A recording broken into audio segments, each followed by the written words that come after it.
me, I don't drink like that, but I'm like an occasional drinker. Like I'll drink if we're partying or whatever, just for that occasion. So, because people are gonna keep saying drink, drink, drink, but I didn't take a drink yet.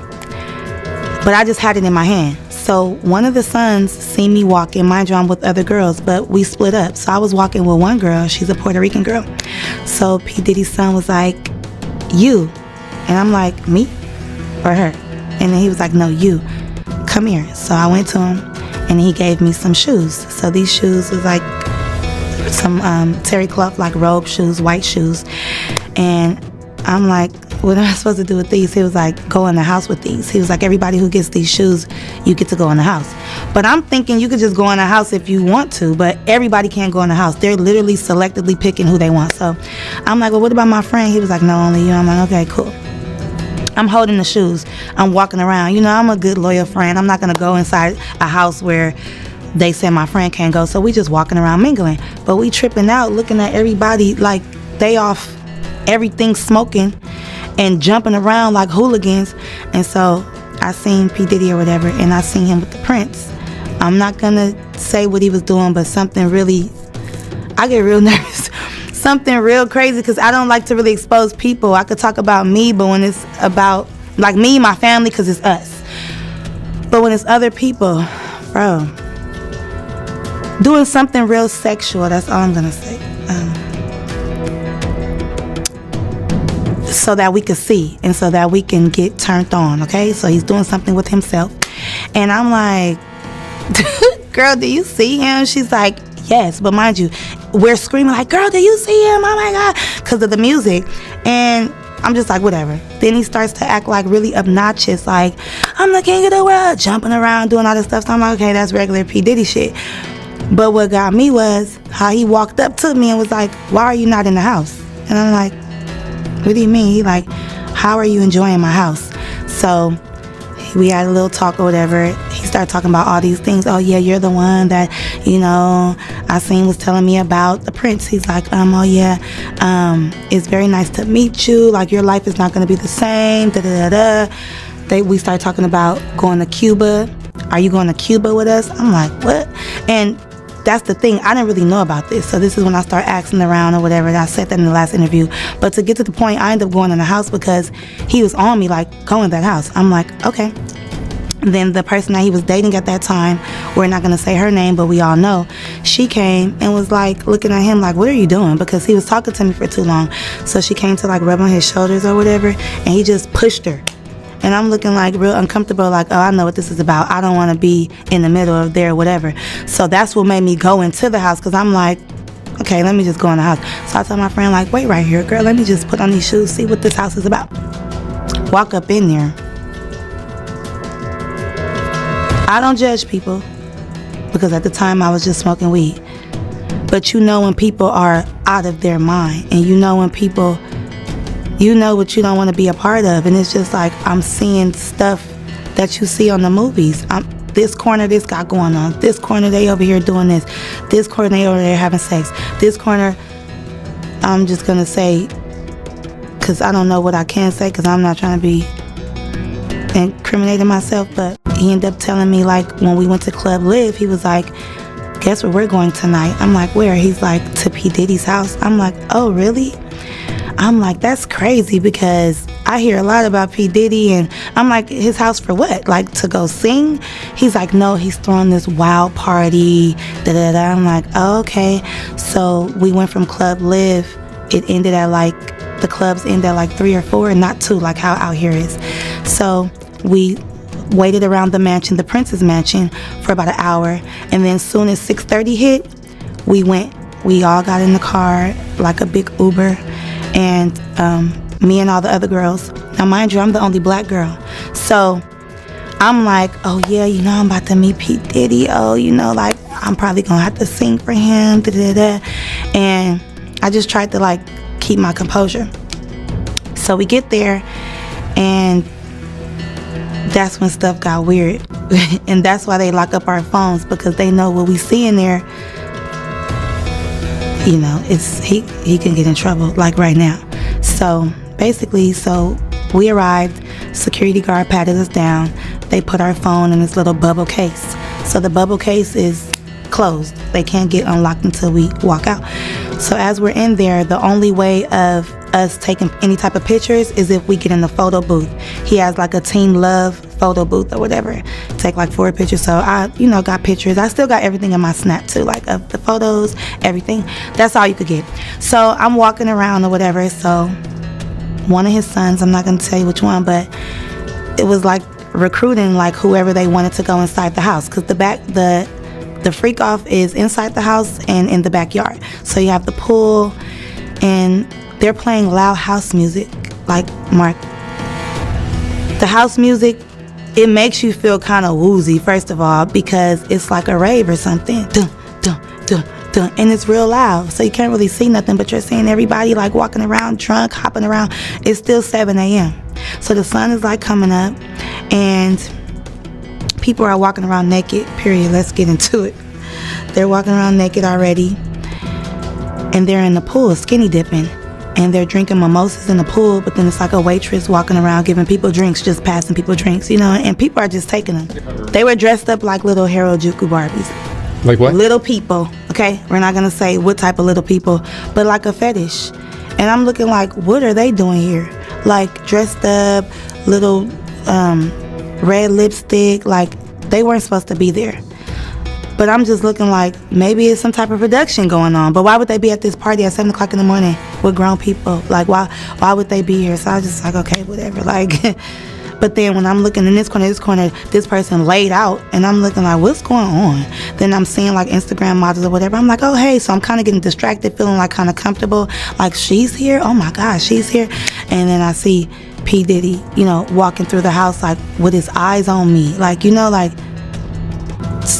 is this, you see, like, are you agreeing with this? And I don't. Now, mind you, I still got my friend out there. So I walked out of the house, and I'm telling her, like, oh my God, bitch. Like, this is, oh my God, she like for real? But I'm just like, I'm not even tripping. Like, oh, well, like, this nigga's weird. Like, so I'm really looking at the situation like, I don't even want to be involved in this type of stuff, because once I see something, I can't get it out of my mind. And I'm like a hypochondriac, like I keep on having flashbacks about it. So, whatever. So, of course, I come out, and then here he goes again, and another rapper, well-known rapper. So many people coming forward that I think there's going to be a very big question by the defense as to what exactly is admissible, and if this person was actually a victim, or were just at a party where they saw things that necessarily weren't illegal if they weren't a victim and didn't see exactly what made it illegal. So that's an interesting question here, because I don't think some of the people were actually victims that are coming forward. They saw things, but I don't know if they saw all the details. And especially when it gets to be an issue of sexual assaults or things of that nature, is did they hear non-consent or consent where it was coming? So I think we're going to hear some new areas of admissibility of evidence in this case that we haven't heard before. Yeah, that's a good point. This person, Precious, who she has like a massive following on Instagram, she's not alleging that she was sexually assaulted, just that she witnessed some questionable things at these freak-offs. And I do think you brought up a good point about the defense. They're going to want to know, okay, is she just there saying, she saw it? What can come in? And I guess that leads to my next question here. She says she moved to New York in 2005, and these freak-offs that she saw apparently happened way back then. But now we're in 2024, so could any of that even be admissible anyway? Well, it depends upon when exactly and what's covering the time frame of these episodes. Was it a continuing conspiracy? Because that always will lengthen the statute of limitations, as to usually it goes to when the last event occurred, not necessarily when it stopped. But these are all going to be very interesting questions, because it's very unusual that you have a trial that goes over such a long period of time with such a variety of people. And I think that's going to be another question too, is by having so many victims in one indictment, is the defendant being prejudiced because people are going to hear so many different witnesses, that are they going to accept that witness is just for that incident, or are they going to let it roll over into, well, the other person said that as well? That has some serious constitutional questions. Yeah, when we're talking about the number of people who are alleging these acts of violence at the hands of Diddy, I mean, we're at hundreds. I mean, thousands, actually, if you believe some of the attorneys who are saying, okay, yeah, 12,000 people are calling us reporting that they were allegedly sexually assaulted by Diddy. So dozens, hundreds, thousands. I mean, a lot of people are saying that they were sexually assaulted by P. Diddy, and that's with drugs. It's just another accusation in a long list of others, all alleging a pattern of abuse at the hands of Diddy spanning decades. 54-year-old Sean P. Diddy Combs is nearing the 1-month mark of life behind bars. The disgraced music icon has spent the past several weeks at the Metropolitan Detention Center in New York. This comes after Diddy's arrest on September 16th, when a grand jury indicted him on charges of racketeering conspiracy, sex trafficking by force, fraud, or coercion, and transportation to engage in prostitution. Diddy has appeared in court several times since his arrest and made several attempts at bail, one of which is still pending. But for now, he's being held in a protective care unit at MDC Brooklyn. He's pleaded not guilty to the charges and just last week was assigned a May 2025 trial date. In the past, Diddy's attorney has been outspoken, saying Diddy's side of the story will be told when it comes time for trial. One of his defense attorneys, Mark Agnifilo, actually even said Diddy plans to testify when it comes time for trial. Now, that still remains to be seen, but we can make an educated guess that the witness testimony will be pretty compelling and likely from a lot of survivors. The federal indictment mentions only one listed as Victim 1. Now, their name isn't included, but we can infer that Victim 1 is actually Cassandra Ventura. She's also known as the singer Cassie, who dated Diddy for several years, starting when she was just a teenager. Cassie filed civil suit against Diddy in November of last year, introducing us to the phrase freak-offs. This was once again defined in the federal indictment as elaborate and produced sex performances that Combs arranged, directed, masturbated during, and often electronically recorded. This is all part of Diddy's alleged scheme. He would drug women or spike their drinks, sexually assault them, and or force them to have sex with a prostitute, all while he's recording. Now, it's these recordings that led to Diddy's arrest, as the feds collected some during the raids of his home back in March. Okay, I know you're multitasking when you're watching our videos, and if you're out and about running errands, listen up. I have to tell you about the free app Upside that gives you cash back on daily essentials. It's something I use every time I pump my gas because it's so easy and it's free, so why not?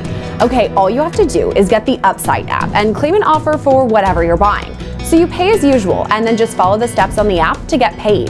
To find out how much you could earn, click the link in the description to download Upside or scan the QR code on the screen and use our promo code LCNews to get an extra 25 cents back on every gallon on your first tank of gas.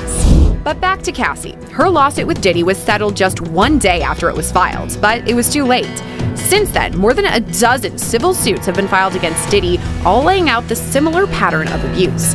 We can also expect more than 100 new civil lawsuits to be filed against Diddy over the next few weeks. This was announced by Houston-based attorney Tony Busby, who alleges he received literally thousands of calls from survivors, all claiming to have been sexually assaulted by Diddy. There are other allegations that high-profile celebrities took part in these freak-offs and sexual assaults. And that leads us to the newest allegation, coming from Precious Muir, a British TV host who has thousands of followers on Instagram. Muir says she moved to New York in 2005 and was told that she needed to network to make a name for herself in the entertainment industry.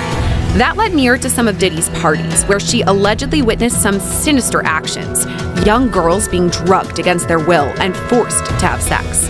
She told the Daily Mail, quote, "I wanted to be invited and be around these amazing and incredible people, so if you had the opportunity, you went. Back then, we didn't have the luxury of social media and Instagram to message a brand directly. Going to parties weren't just an option, but they were part of our job." According to Muir, shuttles or SUVs with tinted windows would pick up girls and take them to these Diddy parties that oftentimes had some major celebrity names. Muir says she was warned not to smoke any weed there because Diddy would apparently sprinkle stuff in it. On top of that, the vodka shots were apparently laced with drugs. At one point, Muir says she had a drink that was spiked, causing half of her face to go numb. She said, quote, "I truly believe that not participating in drugs prevented me from going into a dark place that many other girls went to." During this era, Muir says she met Diddy and Cassie, who were dating. She says Diddy was obviously the leader of the pack, who took advantage of young girls who had showbiz dreams. It didn't matter if the girls were underage either. Muir says it was not a place for children, as there was nudity and sex, but that didn't stop Diddy from recruiting young women, allegedly. Muir says, quote, "I saw people hooking up sexually. When I went to the bathroom, I saw condom wrappers and fragments of cocaine on the side with whatever thing they used to sniff it." She went on to say that as the leader, Diddy was never told no. She said, quote, "You can sense that he has a lot of confidence and that he likes to be in control and tell his inner circle what to do. And I don't think anyone ever really says no to him." Security guards were apparently also present at these parties, who were on the watch for anyone who pulled out their phones to take pics or videos. These personal recordings were not allowed, but Diddy himself was allowed to record, and according to Muir, there were cameras scattered around the rooms recording everything. Now, according to the federal indictment that was filed decades after these parties, Diddy would use these same recordings as blackmail against the survivors, saying he would release it if they spoke up about this alleged abuse. It's just one more shocking allegation that adds to the case against Diddy. To understand what all this new information means for Diddy's case, we're talking to former prosecutor and criminal defense attorney Mike Korbanix. We're talking about P. Diddy yet again, and I don't know if I'm surprised or what that we have another allegation that another person's coming forward and saying, hey, I went to those freak-offs, I saw what it was all about. What are you thinking when you hear that yet another person's coming forward with these accusations? Well, it's difficult to see because there's